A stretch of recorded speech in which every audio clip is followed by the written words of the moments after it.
यदि मान लीजिए यहाँ 46 गुणसूत्र आ गए तो आप सामान्य बच्चे हैं, नॉर्मल चाइल्ड बच्चे पैदा हो गए। लेकिन मान लीजिए यहाँ विसंगति पैदा हो गई और आप में गुणसूत्रों की संख्या 45 रह गई, ठीक है ना। यानी लड़की का जब जन्म होता है तो स्पेशली क्या होता है, एक्स एक्स गुणसूत्र आते हैं, ठीक है ना। अब मान लीजिए एक्स एक्स जो गुणसूत्र है वहां केवल एक ही एक्स आया और एक अक्ष या तो आंशिक है या गौण है, जिसको अपन x0 बोलते हैं, ठीक है, XO बोलते हैं, याद रखना, ठीक है।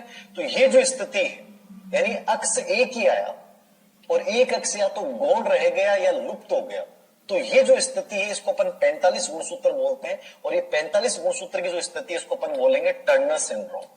क्या बोलेंगे, टर्नर सिंड्रोम, याद रखिएगा, ठीक है। और यदि मान लीजिए यहाँ 47 गुणसूत्र हो गए तो एक गुणसूत्र बढ़ गया, और एक गुणसूत्र कब बढ़ा, 21वें गुणसूत्र जोड़े से। कौन से जोड़े से, 21वें गुणसूत्र जोड़े से। तो इसको 21वें ट्राइसोमी भी बोला जाता है।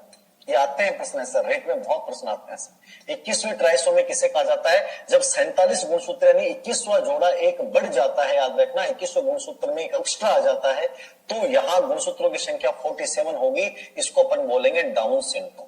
क्या बोलेंगे अपन इसको, डाउन सिंड्रोम बोलेंगे। ये याद रख के जाना इंपॉर्टेंट है, टर्नर सिंड्रोम क्या होता है और डाउन सिंड्रोम क्या होता है।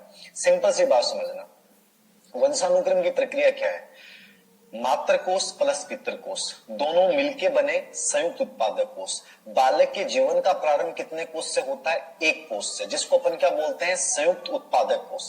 क्या बोलते हैं, संयुक्त उत्पादक कोश, ठीक है। अब 2 नंबर पे आपको यह समझना है कि 46 गुणसूत्र से बच्चा जो पैदा होगा, 23 + 23 46 बराबर सामान्य बच्चा। यदि मान लीजिए यहां विसंगति पैदा होती है क्रोमोसोम्स में और यहां 45 गुणसूत्र हो जाएंगे तो इसको अपन क्या बोलेंगे, टर्नर सिंड्रोम। अब टर्नर सिंड्रोम क्या होता है आपको ये समझना है, ठीक है। तो टर्नर सिंड्रोम ये होता है, टर्नर सिंड्रोम का मतलब ये होता है कि लड़कियों में स्पेशली पाया जाता है। किसमें पाया जाता है, लड़कियों में होता है टर्नर सिंड्रोम, किस, केवल लड़कियों में, ठीक है।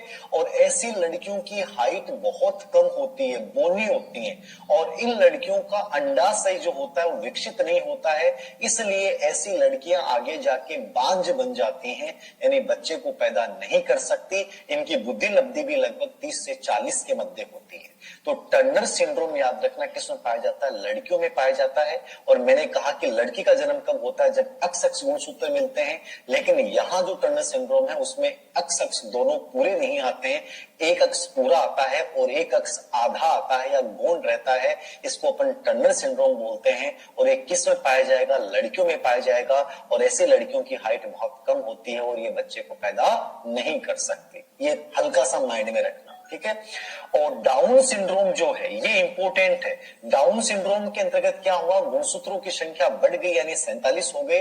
और कौन से जोड़े में गुणसूत्र की संख्या बढ़ी, 21वें जोड़े में, इसलिए अपन इसको 21 ट्राइसोमी भी बोलते हैं। क्या बोलते हैं, 21वें जोड़े में गुणसूत्र की संख्या बढ़ जाने से 47 गुणसूत्र हो जाते हैं, ये 21वें ट्राइसोमी बोला जाता है। इसको अपन डाउन सिंड्रोम बोलते हैं। क्या बोलते हैं, डाउन सिंड्रोम।